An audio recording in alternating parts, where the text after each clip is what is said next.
Do you guys want to know how I know Hasan Piker reads his books upside down? Because of the take he gives on the whole Kai Cenat situation. Hard things were taken off of it, and he was saying that he was injured because he was trying to stop the kids, and they hit his head, his neck, his back.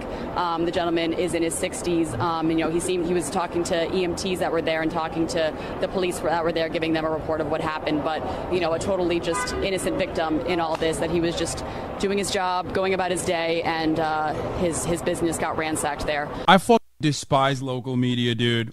There you go. There is no better representation of how dog water local media is, and how much they exacerbate like narratives that you see on Fox News. Local media talking about $3 worth of fucking Doritos, like, you know, there was a bank run or some shit.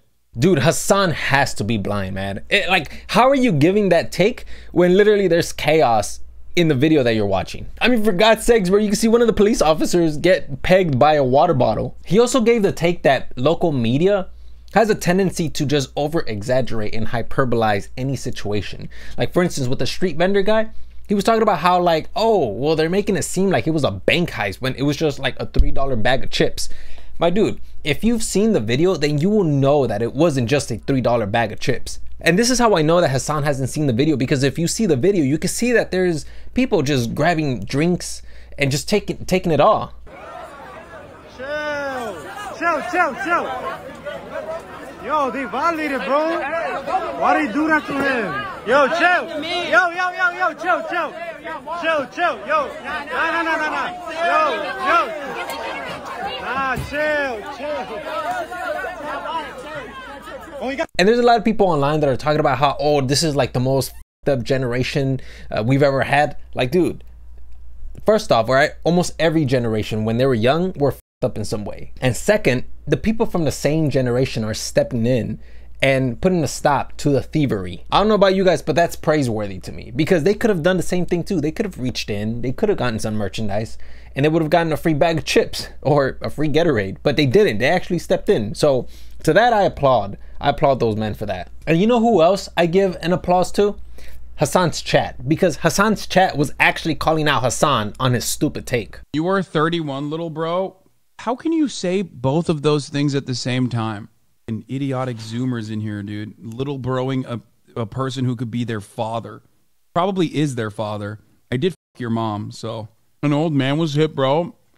Have some sympathy. No, it is f***ed up. But they're making it seem like this chaotic situation killed people. Because it didn't do that, they're trying to f***ing beef up the stats as best as they can. You're a moron. Yeah, I know.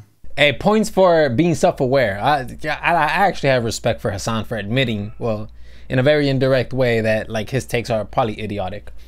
I do also want to go ahead and show you guys the most hilarious part of this entire VOD. Like, I thought that this was absolutely hilarious. Also want to make it seem like, you know, this is a riot that was completely out of control. Oh yeah, because everybody's in Times Square in a lotus position meditating. Are we watching the same VOD? Because you can straight out tell that there's a chemical weapon that's been deployed. Now, for any reason, if you think that I'm taking these clips out of context, you can go ahead and go watch the VOD for yourself. I linked it down in the description below. It's on Twitch. It starts around 3:45.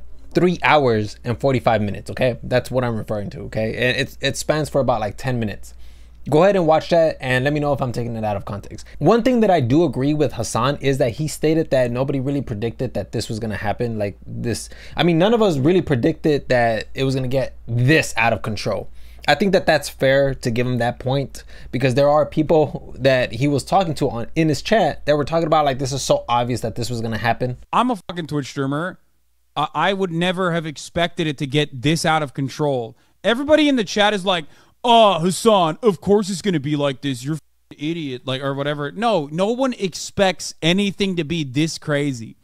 You think it'll get a little rowdy, but you never expect it to be this rowdy. Nobody's like, oh yeah, I hope that there will be bedlam. You know what I mean? For the people out there who are stating that they knew this was going to happen all along, I do want to go ahead and make you aware of this psychological phenomenon called hindsight bias, where people convince themselves that after an event, they accurately predicted it was going to happen beforehand. Oftentimes, we don't know the variables that led up to such a phenomenon or the result of the outcome because we just don't have enough information on it. But yet people want to go ahead and claim that they knew it was going to happen all along.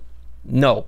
Hindsight bias. I want you to be aware of that because I'm sure that everybody in some way, we all do it. We just have to be a little more aware that we're doing it. So it's a pretty short video today. I didn't want to make it too long. I like short videos because it doesn't exactly feed you with a bunch of nonsense.